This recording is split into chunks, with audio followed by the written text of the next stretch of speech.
நினைவுபடுத்துறாங்க. இது என்ன சொல்ல வர்றாங்க அப்படின்னா, இந்த சிங்கம் பல்லவ மன்னன் காடவராயன் கோப்பெருஞ்சிங்கனை வந்து குறிக்குது. சரிங்களா? கீழே இருக்கிற யானை சோழ சாம்ராஜ்யம், சோழ பேரரசை வந்து குறிக்குதுங்க. சரிங்களா?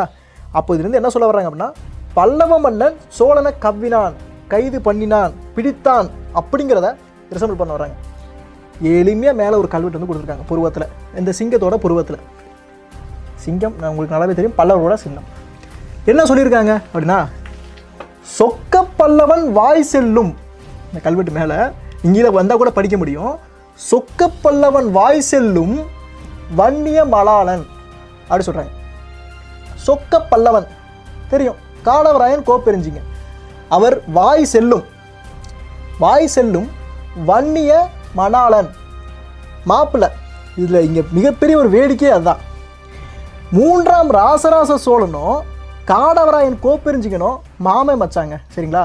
3ஆம் ராசராச சோழனோட சகோதரியத்தான் இவர் கட்டியிருக்கிறாரு. யார்? காடவராயன் கோப்பெருஞ்சிங்கன். அவர் மனைவி பேர் உடையாழ்வார். சரிங்களா?